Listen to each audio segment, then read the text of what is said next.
Hello friends. So today I'll be talking about 7 habits a real estate investor or a real estate consultant needs to implement in life. And this 7 habit comes from a very beautiful book. It is one of the most famous book we have ever seen. And every time you Google search the best business book or the best book for personality development, and this appears on each and every list. And there's reasons for this.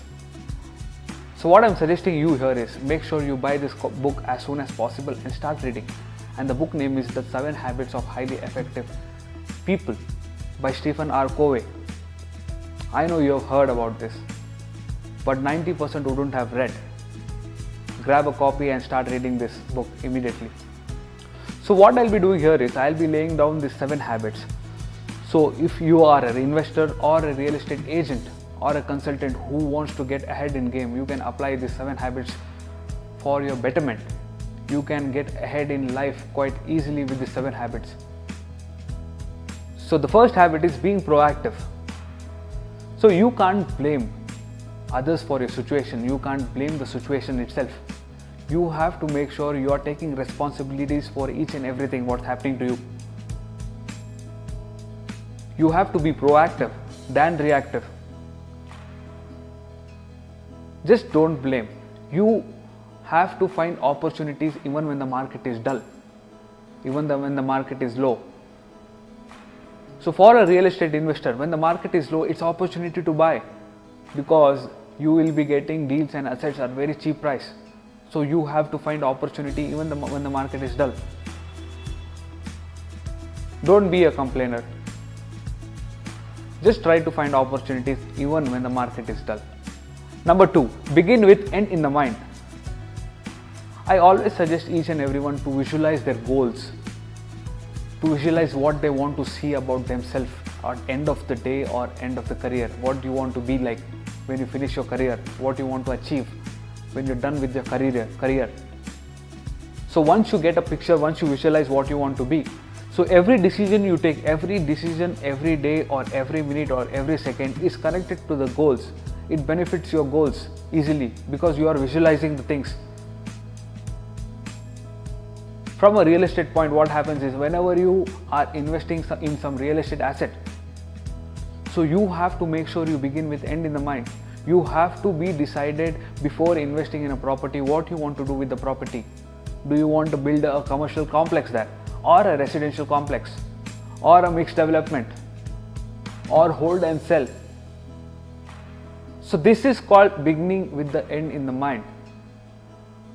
So once you get the picture, once you're definite about what you want to do, there's good chances of you succeeding in the deal. So you have to begin and you should get a picture what you're seeing from the deal or about yourself. You have to see the end today to make sure you succeed and decide for reaching that goals easily. Number 3, put first things first. Every individual decides every day some of the other things. He should decide every second, every minute and every hour. So there's so many decisions to be taken. That's not effective decision making process. What you have to do is you have to list down what are the priorities. Make sure you make a list, maintain a journal and make a list what are the priorities, what are the first things you want to do, what are the most important things in your life, the top 3. Start working on this. So other small decisions should be delegated. So only thing an individual needs to do is you have to make sure you decide as less as possible and do only important decisions in your life. You become productive. You will not get tired. So even in real estate, you might find hundreds of deals. You have to shortlist the top 3. Make sure you work only on these 3. Don't be going behind the 100 deals what you have found. Just shortlist the 3, make sure you work on the 3 and close 1. So you have to put first things first. Number 4, think win-win.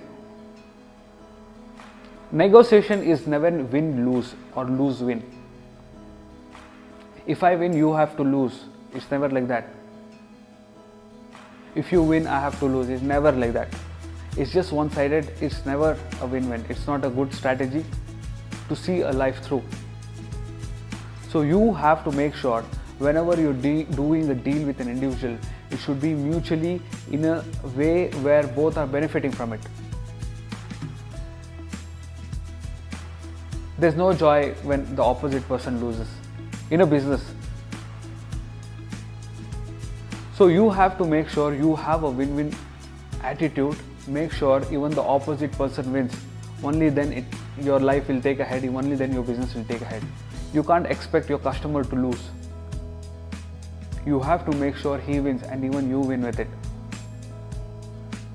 So holding an attitude of win-win is quite important, and it makes sure you and your client are quite intact in their business for long term. Number 5. Seek first to understand than to be understood.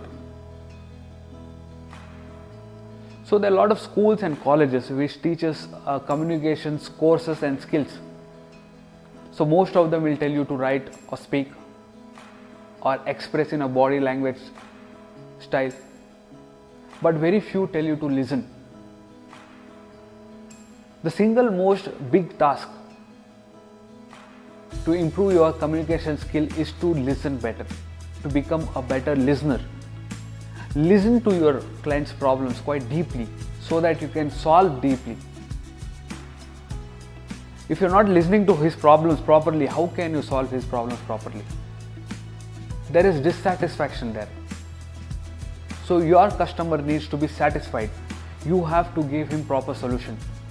Or when you're there in an organizational setup, when 2 or 3 employees communicate, you have to make sure everybody has a listening skill. They develop their listening skills and there's better communication in the organization.